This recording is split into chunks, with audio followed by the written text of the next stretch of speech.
provided the soundtrack to the biggest races in the country for a generation, including calling 24 Belmont Stakes. But this year, Tom Durkin gets to watch the race from here in Saratoga Springs and enjoy it without the stress of having to call it. We'll see. They're off in the 136 Belmont. Smarty Jones got off to a good beginning today. His calls were horse racing. Having Tom Durkin at the mic gave big races an even bigger feel.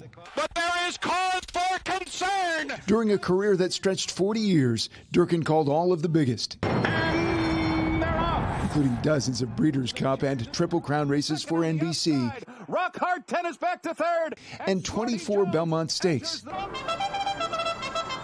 He didn't just open the mic and start talking. He prepared, studying past performances and searching for storylines.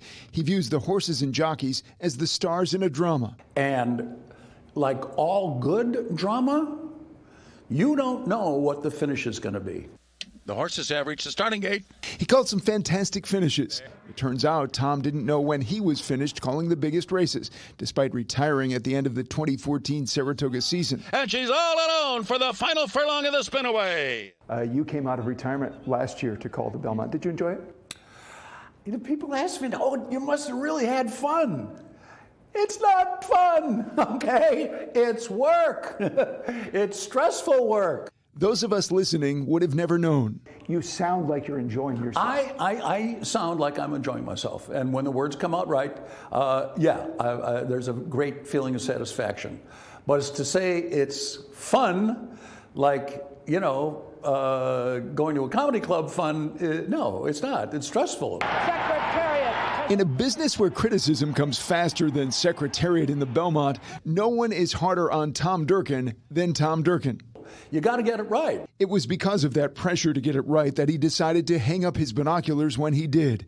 So that's how they used to weigh jockeys. And he's enjoying himself in retirement. Had a whole bunch of horses like his dad did. Giving tours and talks at the Museum of Racing and appearing in theater in his community, Saratoga Springs. I think it was Father Mark O'Donohoe, an Irish priest, who prevailed over the ceremony. He did. Long before he had a starring role on network sports broadcasts, many of which originated from right here, a young Tom Durkin was on network game shows, including Match Game PM. Tom? I'm a racetrack announcer. And this weekend, he gets to relax and enjoy the first Triple Crown race this city has ever seen.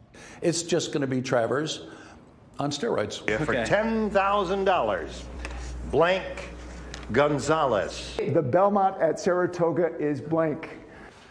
Belmont at Saratoga is crowded. I recommend that you make sure you have a ticket before you decide to go.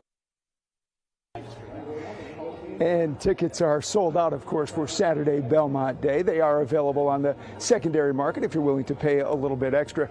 As for Tom Durkin, he's not going to be at the track. You'll find interesting on Saturday. He plans to watch the race from the local Italian-American club. And then if you want to catch him Wednesday of this week, he'll be giving a talk and a program at the National Museum of Racing and Hall of Fame on Union Avenue.